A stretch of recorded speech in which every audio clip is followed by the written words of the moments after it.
창세기에 보면 요셉이 애굽으로 팔려가게 되고 그리고 총리가 됩니다. 7년의 환란, 7년의 축복이 있는 그 과정을 통해서 요셉은 40명의 자기 가족들을 애굽 땅으로 이주시키죠. 나라의 2인자인 총리이다 보니까 애굽에서 가장 좋은 땅에 정착하게 됩니다. 어떻게 보면 40명의 가족들이 애굽 땅에 이주해서 살게 된 것입니다. 그렇게 400년이 지났는데요. 성경에 보면 애굽의 왕이 요셉이 누구인지 알지 못할 정도로 이제 요셉의 기억은 다 사라지게 됩니다. 왕이 기억 못할 정도라면 당연히 애굽 백성들도 요셉이 누구인지 어떤 일들이 있었는지를 기억하지 못했죠. 시간이 지나면 지날수록 보니까 이스라엘 사람들이 애굽에서 사는데 또 민족을 이루며 사는데 자기 나라 금싸라기 땅에서 집을 짓고 잘 사는 겁니다. 시기하고 미워하고 결국 그러한 일들이 오래되면 오래될수록 결국 그들은 그들의 종이 되는 신세가 되고 말았습니다. 성경에 보면 엄청난 노역이 있었다.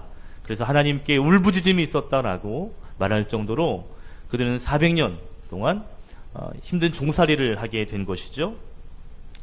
하나님께서 그들의 고난과 아픔을 들으시고 그리고 이스라엘을 애굽에서 구원하시는 엄청난 프로젝트를 이제 시작하시는 겁니다. 그래서 오늘 그 엄청난 프로젝트를 맡기실 사람을 부르시는데 그가 바로 모세인 거죠. 모세에게 애굽에서 이스라엘 백성들을 구원하는 그런 프로젝트를 오늘 맡기는 장면이 기록되어져 있습니다. 하나님께서 모세를 만나주시고 그를 부르시는 내용이 그 앞에 있는 3장부터 시작이 되는데 하나님 이렇게 말씀하셔요. 내가 너를 애굽의 바로 왕에게 보내어서 내 백성 이스라엘 백성들을 구원해 낼 것이다. 아주 선명하게 하나님의 프로젝트를 모세에게 말씀했습니다. 그런데 모세가 그 부르심에 거절합니다. 오늘 말씀 13절에 보니까 주여 보낼 만한 자를 보내십시오 라고 거절하죠. 이건 거절인데요. 하나님 저는 못합니다. 다른 사람 보내세요 라는 말이죠. 근데 이 거절이 오늘 첫 번째 거절이 아니라 오늘 5번째 거절입니다. 하나님 저 못해요. 저 안 해요 라는 것이 지금 5번째라고요. 첫 번째 거절은 3장 11절입니다. 하나님 내가 누구이기에 바로에게 갈 것이며 이스라엘 자손을 애굽에서 인도해 내겠습니까? 이게 거절이에요. 하나님 제가 뭔데 나 같은 사람이 누구라고 그런 일을 합니까? 저는 못합니다. 거절입니다. 두 번째 거절은 3장 13절이에요. 내가 이스라엘 백성들이 가서 하나님이 나를 너희에게 보냈다라고 하면 그들이 묻기를 그의 이름이 누구냐? 그가 누구냐라고 나에게 묻는다면 내가 뭐라고 말하겠습니까? 여러분 이것도 거절입니다. 가서 내가 왔다고 내가 말하면 누가 보냈는데 나 그 사람 몰라 라고 말하면 제가 어떻게 그 일을 합니까? 저 못합니다. 이것도 거절이에요. 그래서 하나님께서 말씀하시죠. 그러면 나는 내가 스스로 있는 자인데 내가 아브라함의 하나님, 이삭의 하나님, 야곱의 하나님 스스로 있는 내가 왔다고 해라 라고 자신의 이름까지도 밝혀주시면서 모세를 가라고 부추기고 있죠. 그런데 그 뒤에 또 모세가 거절합니다. 세 번째 거절은 4장 1절이에요. 이렇게 말하죠. 하나님이 말씀하시는 대로 이스라엘 백성에게 내게 가서 하나님이 이런 분이다 내가 보냈다 너를 구원할 거다 라고 한다면 이스라엘 백성들이 저를 믿겠습니까? 그리고 하는 말이 하나님이 너에게 나타나지도 않았을 거다. 그런 하나님이 너에게 나타났냐? 라고 그들이 믿지 않을 겁니다. 이 말도 역시 거절이에요. 그 백성이 믿지 않을 거기 때문에 저 못 갑니다. 안 갑니다. 라는 거절인 것이죠. 네 번째 거절은 4장 10절입니다. 오 주여 저는 본래 말을 잘하지 못하는 자입니다. 입이 뻣뻣합니다. 입이 둔한 자입니다. 이 말도 역시 저는 말을 못하니까 갈 수 없습니다. 할 수 없습니다. 못해요 라는 말이죠. 다섯 번째 거절은 13절이에요. 오 주여 보낼 만한 자를 보내십시오. 이 말은요, 저는 자격이 없으니까 다른 사람을 보내세요. 저 말고 다른 사람 시키세요. 역시 거절입니다. 그러니까 지금 모세가 하나님의 부르심에 몇 번 거절했다고요? 5번이나 거절하고 있는 것이죠. 아마 모세 입장에서는 굉장히 부담스러웠을 거예요. 애굽이 어떤 곳인지 40년간 경험했기 때문에 압니다. 또 가서 이스라엘 백성들을 구원한다는 것이 말도 안 된다는 것을 알아요. 왜냐하면 그 애굽에 있는 모든 그 일들, 허들에 있는 일들을 다 지금 그 이스라엘 백성들이 하고 있는데 애굽 왕이 그들을 보낼 리가 없습니다. 이건 말도 안 되는 거거든요. 같은 기업을 보면 어떤 기업은 외국인 노동자가 일하는 분들이 많거든요. 한국인들이 노동값이 비싸져가지고요, 일하지 않으려고 그래요. 근데 외국인들을 다 내보내라 그러면 그 기업이 존속될 수 없을 겁니다. 마치 그런 거죠. 어떻게 보면 이 모세의 입장에서 생각해 보면 참 부담스러운 일이 분명히 맞는데요. 또 좋은 방향으로 생각하면 이것만큼 큰 은혜도 없어요. 왜냐하면 말재주가 없는 모세를 이 엄청난 프로젝트, 이 구원의 사역의 지도자로 불렀다. 그를 사용하신다. 이건 참 엄청난 은혜입니다. 뿐만 아니라 그는 40년 전에 애굽에서 자신의 손으로 친히 사람을 죽였던 살인자입니다. 지금으로 말하면 범죄자라고요. 그런 범죄자를 하나님께서 그런 위대한 사역의 지도자로 세운다. 이것도 대단한 영광입니다. 그는 미디안에서 광야 생활 40년 동안 그는 목자의 일을 감당하죠. 말이 목자지 숨어 지내는 도망자입니다. 뿐만 아니라 그의 나이도 지금 80세나 되었습니다. 젊은 나이가 아니에요. 그런데도 불구하고 하나님이 모세를 지도자로 세우셔서 위대한 사역을 맡기신다. 이건 엄청난 은혜인 것이죠. 여러분, 당시에 모세만한 사람이 없어서 하나님이 지금 모세를 세우시는 걸까요? 아닐 거예요. 그 뒤에 나오는 아론은 말도 잘하는 사람이에요. 그러니까 모세가 완벽하고 꼭 필요한 사람이기 때문에 쓰시는 것도 아닙니다. 그럼에도 불구하고 하나님의 부르심에 모세가 거절하고 또 거절하고 또 거절합니다. 전 5번을 거절하는 모세를 보면서 이런 생각이 들었어요. 간이 제대로 벗구나. 야, 어떻게 거절하고 또 거절하고, 이렇게 해줄게 또 거절해요. 이렇게 하면 또 거절. 못해요. 만약에 제가 하나님이 잠시 되어서 모세야 이렇게 좀 도와줘. 못해요. 아니 이거 해줄 테니까 해줘. 못해요. 아니 그게 아니라 못해요. 안 해요. 그러면 하지마. 그만해. 됐어. 너 말고도 깔렸어. 너 말고도 시킬 사람 많아. 어디서 못한다고 그래. 다른 사람 쓰면 될 거야. 됐어. 너는 끝이야. 이럴 수도 있을 것 같아요. 저는. 그러겠다는 게 아니라 그럴 수도 있을 것 같다고요. 근데 오늘 하나님이 못해요, 안 돼요 하는 모세를 끈질기게 설득하십니다. 모세가 얼마나 두려웠겠어요. 그 애굽 범죄자였던 그가 그 애굽에 돌아가서 말도 안 되는 구원을 이루겠다? 순순히 보낼 것 같지도 않은 그 일을 내가 감당한다고? 이거는 정말 너무너무 두려운 일이거든요. 근데 하나님이 3장 12절에 뭐라고 말씀하시냐면, 내가 반드시 너와 함께 하리라. 내가 그 백성을 반드시 인도해야 될 것이다. 하나님을 섬기는 일들이 있을 것이다. 이것이 내가 너를 보낸 증거니라 라고 하나님 말씀하십니다. 그러니까 하나님이 어떤 일을 시작할 때 반드시 그냥 시키는 것이 아니라, 야, 걱정하지 마. 염려하지 마. 내가 너와 함께 해준다. 내가 너와 동행해준다. 너는 가만히만 있으면 돼. 내 옆에만 있어라. 내가 다 할게. 라고 말씀하신다는 거죠. 아브라함에게도 그랬고 그 밖에 있는 모든 하나님의 사람들에게 걱정하지 마라. 염려하지 마라. 내가 너와 함께 하리라 라고 하셨습니다. 자신감을 가져라. 이렇게까지도 말씀하셨는데 또 모세는 거절합니다. 저는 입이 뻣뻣하고 말재주도 없고 실력도 없고 나이도 많고 못합니다. 출애굽기 4장에 제목을 붙인다면 모세의 모태신앙. 모태. 배에서 태어난 모태가 아니고요.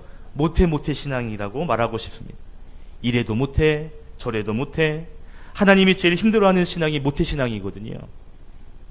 어찌 보면 이 모세의 모태신앙은 다른 모태신앙보다 더 극치인 것 같습니다. 왜냐하면 5번의 모태뿐만 아니라 그 앞에 보면 1절부터 9절까지 보면 하나님께서 모세에게 놀라운 기적과 표징을 보여주시거든요. 3절과 4절에 보면 지팡이를 던져봐라, 뱀이 됩니다. 그 뱀의 꼬리를 잡아봐라, 다시 지팡이가 됩니다. 6절과 7절에 보면 너의 손을 품에 넣어봐라, 빼봐라, 문둥병이 생겼어요. 다시 손을 넣어봐라, 빼보니 문둥병이 사라집니다. 엄청난 기적과 표징을 보여주신 거죠.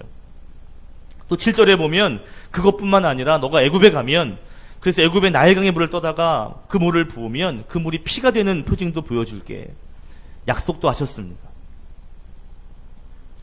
그러니까 모세가 지금 5번의 거절한 것뿐만 아니라 그 앞에 엄청난 기적을 경험했거든요. 약속도 받았거든요. 그런데 하는 말이 저는 못하니까 다른 사람 보내십시오 라고 말하고 있는 겁니다. 오늘 성경의 이야기는 모세가 하나님 나 못합니다, 나 안 합니다 라는 거절의 이야기이지만, 한편으로 보면 모태신앙인 모세에게 끝까지 설득하시는, 그래서 하나님 일을 감당케 하시는 하나님의 설득, 그 하나님의 모습도 함께 그려지고 있는 거죠. 하나님이 마지막에 이렇게 설득합니다. 17절, 너는 이적을 행할지니라. 너는 이적을 행할 거야 라고 말씀하고 있습니다. 그 이적이라는 것은 너를 통해서 이스라엘 백성들을 애굽에서 구원하는 일, 그 일을 반드시 이룰 것이다, 그 기적을 이룰 것이다, 이적을 이룰 것이다 라고 말씀하고 있는 거야. 그런데 오늘 성경을 잘 읽어주신 것처럼 오늘 이 너는 기적을 행할 거야 라는 이 말은요, 모세야 기적을 행할 거야 이런 뉘앙스가 아니에요.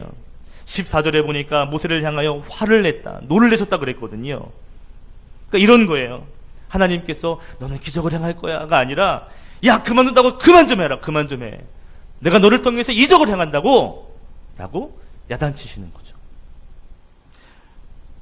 좀 짜증이 좀 났을 것 같아요. 하나님도 야 그만 좀 해, 이적을 행하게 된다고. 결국 모세가 이 말을 듣고요, 애굽에 가기로 결정합니다. 그 뒤에 말씀을 보면 자기 가족들에게 애굽에 갈 것을 결정했다고 이야기하고 애굽으로 떠나는 모습이 그 뒤에 기록되고 있는 것이죠. 이런 생각이 들었어요. 진작에 말 좀 들을 것이지, 꼭 거절하고 안 돼요 하다가 결국에는 하나님께서 좀 소리치시면 그제서야 예. 뭐 혼나야 말 듣는 사람들이 있잖아요. 오늘 하나님이 못해요 라고 말하는 모태신앙인 모세에게 너는 이적을 행할 것이다 라고 이제 말씀을 하시죠. 그래서 그 앞에 중요한 단서 한 가지를 붙이셨습니다. 뭐라고 말씀하셨냐면, 너는 이 지팡이를 손에 잡고 이적을 행할 것이다 라고 하셨어요. 질문 드려볼게요. 이 지팡이는 요술 지팡이다, 아니다? 말도 안 되는 질문에 대답도 안 하시네요.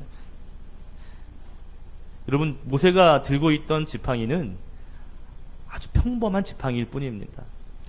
야, 내가 그 지팡이를 요술 지팡이로 만들어서 그래서 너 어떤 일을 하든지 그것으로 할게 해줄게, 그 말씀이 아닌 거죠. 시편 23편에 보면 여호와는 나의 목자시니 라고 말씀하면서 주의 지팡이와 막대기가 나를 안위하십니다 라고 하셨어요. 그러니까 목자는 항상 지팡이와 막대기를 들고 있는데, 한 손에 지팡이, 한 손에 막대기를 들면서 휘둘리며 다니는 것이 아니고요, 지팡이가 막대기가 되고 막대기가 지팡이가 되는 거죠. 평소에는 자기 몸을 지탱하는 지팡이로 쓰다가 들짐승이 나타나면 막대기로, 무기로도 사용하는 것입니다. 뭐 두 개를 다 들고 다니면 더 불편하잖아요. 그래서 사진 같은 거 보면 목자들이 이렇게 지팡이 같은 하나 이렇게 나무대기 들고 있는 거 있죠. 어떻게 보면 아주 평범한 막대기고 평범한 지팡이입니다. 모세가 미디안 광야에서 그 장인이 목자였기 때문에 아마 그에게도 평범한 지팡이가 손에 들렸을 겁니다. 4장 2절에 보면 하나님 묻습니다. 모세야, 너 손에 들고 있는 게 뭐냐? 그때 모세가 말합니다. 지팡이입니다. 아마 이렇게 말할 거예요. 이거요, 그냥 지팡이입니다. 이거 그냥 막대기예요. 평범한 막대기인데요. 그래, 던져봐라. 다시 집어봐라. 8절에 보면 그것이 표징이 되었다라고 말하고 있습니다. 여러분, 하나님이 모세가 들고 있는 것이 지팡이인지 몰라서, 막대기인지 몰라서 그게 뭐냐라고 물으신 게 아니죠. 모세가 들고 있는 지팡이는 평범한 지팡이지만, 그런데 하나님이 함께 하시면 그 딱딱한 나무 막대기가 놀라운 일을 행할 수 있다는 것을 확인시켜주는 지팡이입니다. 8절에 표징이라고 그랬어요. 표징. 증거라는 것이죠. 그러니까 하나님이 그 막대기 지팡이를 통하여 뱀이 되는 증거, 표징을 보여주시면서 그 지팡이를 손에 잡고 너는 기적을 행할 것이다 라고 말씀하고 있습니다. 이 말은 지팡이에게 능력을 주겠다는 것이 아니라 네가 방금 경험했던 그 표징이 되었던 그 지팡이, 그 간증거리, 그것을 붙잡고 이적을 행하게 될 것이다 라는 말인 거죠. 우리 여러분과 나누고 싶은 첫 번째 교훈이 있습니다. 하나님이 모세에게, 또 우리에게 하나님께서 놀라운 일을 행하게 하실 때 하나님은 우리의 손에 놀라운 표징과 놀라운 간증거리를 주신다라는 겁니다. 여러분, 우리가 5번이나 하나님의 부르심에 거절하는 모세에게 뭐라고 할 수 없는 것은 우리가 모세처럼 겁도 많고 염려도 많아요. 우리가 모세에게 아유 모태신앙이라고 말할 수 없는 것은, 놀릴 수 없는 것은 어쩌면 그것이 우리의 모습이기 때문에 그렇습니다. 그런데 하나님께서는 그 모세에게 지팡이를 손에 잡고 기적을 행할 것이다 라고 말하고 있는 거예요. 그 지팡이는 방금 전에 표징을 거뒀던, 하나님의 간증을 경험했던 그러한 지팡이입니다. 하나님은 이런 거예요. 하나님은 새로운 일들을 시작하게 하실 때, 엄청난 일을 시작하게 하실 때 그 앞에 하나님의 표징을 붙잡게 하시는 거죠. 그 표징을 붙잡고, 그 간증을 붙잡고 또 한 번의 도전의 자리로 나아가게 하신다라는 거예요. 여러분, 믿음의 사람에게는요, 표징이 있고 간증이 있어야 그 다음에 간증거리를 만들 수가 있습니다. 표징이 없고 간증이 없으면 작은 문제 앞에도 우리는 주눅 들고 할 수 없다, 나는 무능해, 나는 어쩔 수 없어, 내 힘으로는 안 돼 하며 우리는 주저하게 되는 것이죠. 다윗이, 모든 사람이 골리앗 앞에 벌벌 떨 때 다윗은 담대하게 나갑니다. 그가 이렇게 고백하죠. 하나님이 사자도 이기게 하시고 곰도 이기게 하셨다면 저 못돼 먹은 골리앗도 하나님이 이기게 하실 수 있다. 다윗에게는 하나님께서 사자도 이기게 하신, 곰도 이기게 하신 간증거리가 있었습니다. 다윗의 손에는 표징이 있었습니다. 그래서 더 큰 표징을 구하기 위하여 그는 달려갈 수 있었던 것이죠. 여러분, 간증을 경험해 본 사람이 새로운 간증을 향하여 달려갈 수 있는 거예요. 모세는 평범한 지팡이를 들고 있지만 그 지팡이는 하나님의 표징과 하나님의 간증거리를 경험한 지팡이입니다. 그것을 붙잡고 너는 더 큰 기적을 행할 수 있어 라고 하나님 말씀하고 계시다고요. 여러분, 하나님이 우리에게 어떤 일을 맡기실 때, 또 그것이 우리가 볼 때 버거운 일일 것 같을 때 그냥 아무것도 주시지 않고 맡기시지 않습니다. 우리에게 꼭 간증거리를 주십니다. 그리고 그 간증거리를 붙잡으면 우리는 담대하게 그 일들을 해나갈 수 있는 것이죠. 여러분, 여러분의 삶에 간증거리가 많기를 축복합니다. 이거 하나님이 하신 거야, 이거 하나님이 하신 거야, 이 간증거리가 있기를 바라요. 구약에 다니엘이라고 하는 사람이 있는데 그가 어린 나이에 바벨론의 포로로 끌려갑니다. 근데 그도 역시 바벨론의 2인자가 됩니다. 요셉처럼요. 근데 바벨론의 신하들이 보니까 얼마나 이게 눈에 가신지, 그를 끌어내리기 위하여 많은 흠을 찾아봤지만 흠이 없는 거예요. 그런데 한 가지 그를 끌어내릴 수 있는 묘안이 떠올랐습니다. 그를 보니까 매일 3번씩 하나님을 향해 기도하거든요. 저걸 이용해야 되겠다. 그래서 왕에게 설득합니다. 왕이시여, 앞으로 30일 동안, 딱 30일 동안 어떤 사람에게도, 어떤 신에게도 기도하지 않게 하십시오. 오히려 그 30일을 통해서 왕의 왕권을 강화하는 일들이 있어야 되겠습니다. 왕이 듣기가 좋은 거예요. 그거 좋은 생각이다. 그러면 30일 동안 기도하는 사람에게는, 왕 아닌 다른 누군가에게 기도한다면 사자굴에 넣게 법을 만들어 주십시오. 그리고 그 조안에 왕이 도장을 찍습니다.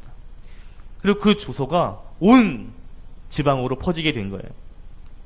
그런데 그 왕의 도장이 찍힌, 왕의 명령이 허락이 떨어진 그것, 30일 동안 기도하면 안 된다라는 것을 다니엘이 보고 알았지만 그가 가서 기도하는 것을 쉬지 않습니다.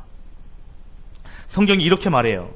다니엘이 전에 행하던 대로 하루에 3번씩 무릎을 꿇고 기도하며 그 하나님께 감사하였더라. 뭐 하였더라? 감사하였더라. 사자굴에 던져질 것을 알고 있지만 그는요, 숨지 않습니다. 오히려 창문을 활짝 열고 하나님을 향하여 크게 기도하며 감사하며 기도합니다. 어떻게 이럴 수 있을까요?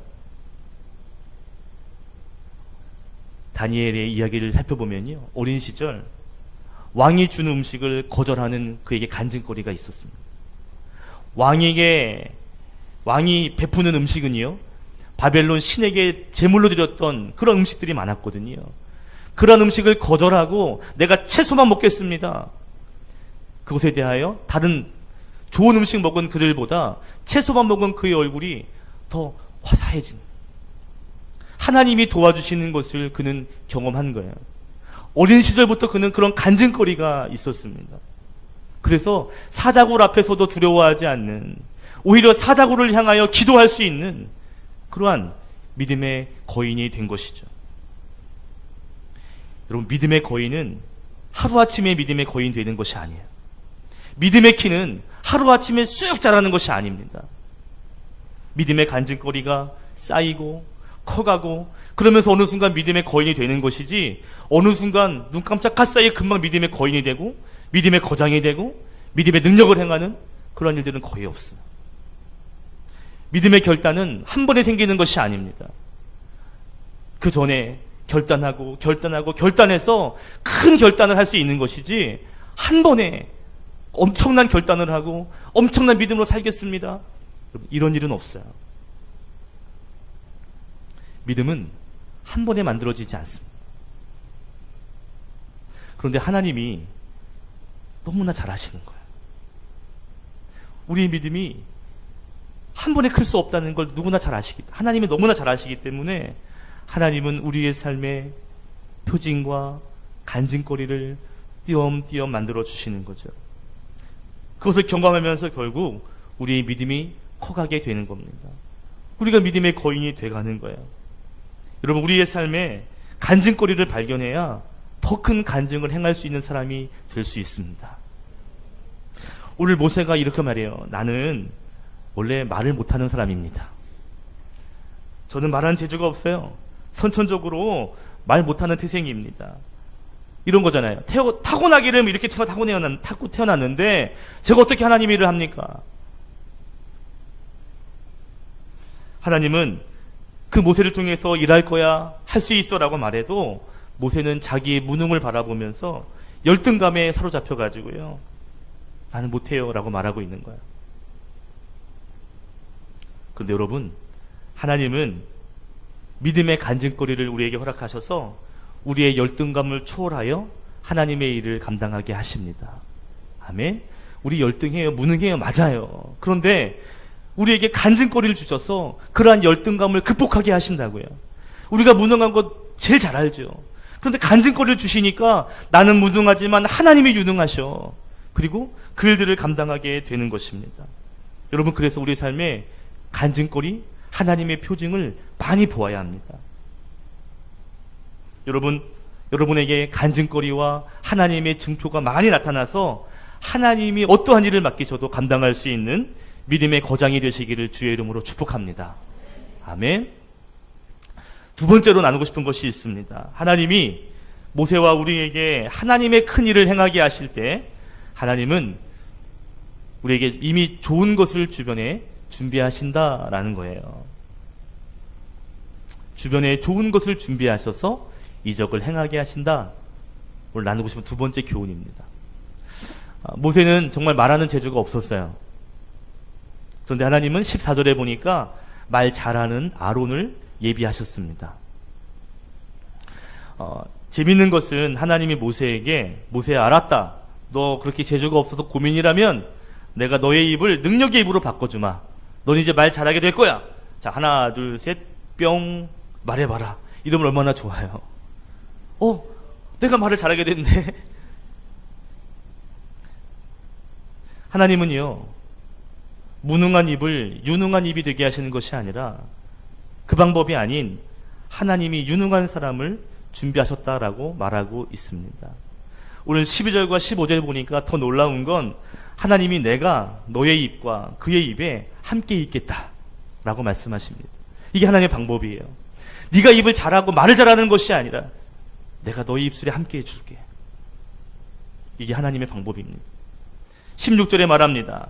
아론이 너를 대신하여서 백성에게 말을 하게 하고 그가 너의 입을 대신할 거야. 말 잘하는 아론이 너를 대신할 거야. 그런데 그렇다고 해서 아론이 너보다 막 이렇게 하면 안 되니까 내가 아론에게 너가 하나님처럼 보이게 하리라 라고 말씀하십니다.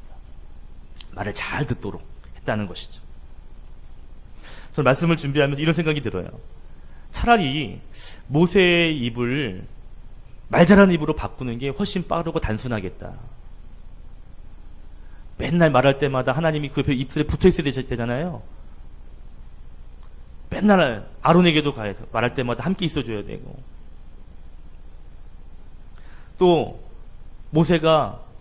아론이 모세에게 함부로 하지 못하도록 또 모세가 또 하나님처럼 보이기도 해야 되고, 그냥 말만 잘하면 하는 것이 아니라 함께 있어줘야 되고 또 그렇게 보여줘야 해야 되고, 손이 더 많이 가는 거예요. 이 일이 그냥 말 잘해라 뿅 하면 되는 것을 하나님께서는 다른 방법을 추가하고 계시고 있는 것을 봅니다.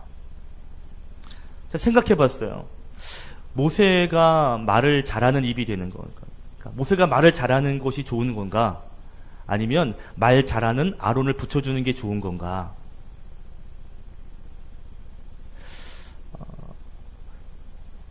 그럼 말 잘한다고 다 설득되는 게 아니에요. 여러분 그렇지 않아요? 말 잘하는 사람 말 다 듣고 아우 아멘 이러지 않잖아요. 말 잘하면 아우 말만 잘해 이러고, 그죠? 그런 사람 있잖아요. 그러니까 말만 잘한다고 해결되는 게 아니는 것을 보게 됩니다. 얼핏 보면 모세가 말 잘하는 것, 그것이 말 잘하는 아론이라는 사람을 붙여주는 것보다 훨씬 좋은 방법처럼 처음엔 보여요. 그런데 조금만 더 깊이 생각하면 그렇지만도 않아요. 제가 지난주에 광고 드린 것처럼 서울에 있는 갈릴리 교회에 여전도에 헌신 예배를 드리러 갔습니다. 근데 20년 만에 깜짝 논란이 터졌어요. 예배 시간에 정전이 된 거예요. 근데 교회만 정전된 것이 아니라 그 지역 일대가 정전이 됐습니다. 한 30분, 40분 가량이. 예배 준비 찬양을 시작하는데 갑자기 툭 전원이 꺼지더니요. 근데 그 교회가 이렇게 지어진 교회인데 다 이렇게 막은 거예요. 벽돌로.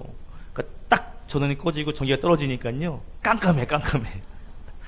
밤이에요, 밤. 창문을 열었는데 창문이 이만큼밖에 안 열려요. 빛이 몇 개, 창문도 몇 개 없고 열어도 글씨가 안 보이는 거예요. 그 사회자가 핸드폰을 켜가지고요. 핸드폰 그 손전등을 켜가지고 이러면서 성경을 읽고 막 안 보여가지고 막 틀리고 뒤에 앉아가지고요. 큰일 났다. 설교 원고가 안 보이면 어떡하냐. 큰일 났다. 근데 진짜 안 보이는 거예요.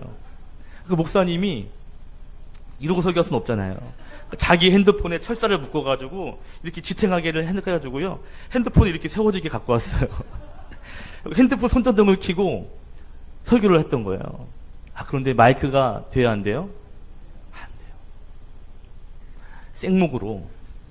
생목으로 제가 한 35분 정도 설교를 했는데 한 20분, 25분 동안을 생목으로 설교를 했어요.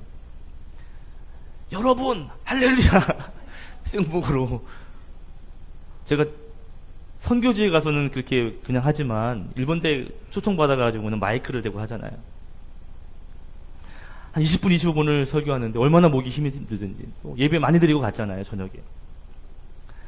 마지막에 한 10분 남겨놓고 전원이 탁 들어오고 마이크가 들어오고 불이 들어오는 거예요.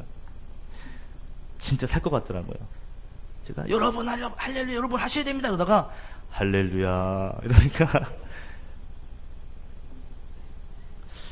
뭐 생목으로 설교하는 게 좋았을까요? 마이크를 대놓고 설교하는 게 편하고 좋았을까요? 당연히 마이크를 대고 설교하는 게 훨씬 편하고 좋았습니다. 하나님은 모세에게 말 잘하는 입술, 큰 목소리를 주신 것이 아니라 아론이라고 하는 좋은 마이크를 주신 것 같아요. 어떻게 보면 모세가 말 잘하는 게 좋은 방법 같지만 하나님이 좋은 마이크를 예비하시고 그리고 말 잘한다고 설득되는 게 아니거든요. 그때마다 내가 함께 해줄게. 네가 말할 때마다 내가 너와 함께 해줄게. 그 방법이 가장 좋은 방법인 것입니다. 오늘 하나님께서 모세를 아셔요. 말 못하는 말재주 없는 모세를 아십니다. 그리고 일하시는 거예요. 어떻게 일하시냐면 여호와 이레로 일하십니다. 여호와 이레는 준비하시는 하나님이란 뜻이에요. 예비하시는 하나님. 우리의 연약함을 아시고 미리 좋은 것을 예비하시는 하나님입니다. 여러분 얼마나 하나님의 준비가 철저하시냐면 모세보다 더 먼저 형을 말 잘하게 만드시는 준비성이 있으셨어요. 기가 막힌 준비성 아니에요? 모세 동생이 아닌 이미 모세가 태어나기도 전에 말 잘하는 아론을 먼저 만들어주시고 먼저 예비하시고 그리고 모세가 그 덕을 보게 합니다. 하나님의 예비하심은요 우리가 생각하는 계산보다 훨씬 좋으십니다. 여호와 이레가 나오는 그 아브라함의 이야기를 보면 아브라함이 하나님의 명령을 따라 아들 이삭을 제물로 드리려고 하죠. 그리고 3일 길을 걸어가고 그를 제물로 드리려고 하는 그때 하나님께서 멈춰! 내 믿음을 봤다. 그리고 오늘 그 뒤에 보면 내가 예비한 양이 있는데 그 양으로 예배해라. 제사해라. 라고 말씀합니다. 근데 여러분 모세가 3일을 걸어가고 제물을 드리려고 할 때 그 양이 있을 거라고는 생각도 하지 못했을 겁니다. 그런데 하나님은 보이지 않지만 이미 양을 그곳에 준비하고 계셨어요. 우리의 눈에 보이지 않지만 우리가 가는 여정 속에 하나님의 준비하심이 다 보이지 않지만 여러분 하나님의 예비하심은 반드시 있는 줄로 믿습니다. 하나님은 우리를 무능한 사람으로 놔두지 않아요. 하나님은 우리의 열등감에 빠지게 하시지 않습니다. 하나님은 그 사역을 감당할 수 있도록 모세가 태어나기 전부터 이미 말 잘하는 형 아론을 준비하고 계셨습니다. 가장 잘 일할 수 있도록 가장 좋은 것을 준비하시는 하나님의 모습을 보게 되는 거예요. 그리고 네가 말을 잘한다고 되는 게 아니라 내가 너와 함께 할 때 그 일을 감당할 수 있어. 네가 말할 때 어떤 말을 해야 할지 내가 가르쳐 주겠다. 이것이 가장 좋은 방법입니다. 하나님은 우리에게 그 일을 감당할 수 있도록 하나님은 더 좋은 것을 준비하시는 분인 줄 믿으시기 바랍니다. 여러분 하나님 우리를 사용하시겠다고 하신다면 우리를 통하여 하나님의 선한 일을 이루겠다고 하신다면 반드시 우리가 보이지 않지만 우리 주변에 이미 좋은 것을 예비하고 계십니다. 할렐루야. 말씀을 정리할게요. 오늘 하나님은 모세를 불러서 내가 이적을 행할 거야. 너는 이적을 행할 것이다. 라고 말씀합니다. 그리고 그 하나님이 우리에게를 부르시고 우리에게도 말씀하십니다. 너를 통해 놀라운 일을 시작할 거다. 그런데 하나님 우리의 연약함을 아시기 때문에 우리의 손에 하나님은 간증거리를 주십니다. 표징을 주십니다. 그리고 이미 더 좋은 것을 예비해 두셨습니다. 여러분을 통해 하나님의 놀라운 이야기, 하나님의 이적이 나타나게 되기를 주님의 이름으로 축복합니다. 기도하겠습니다.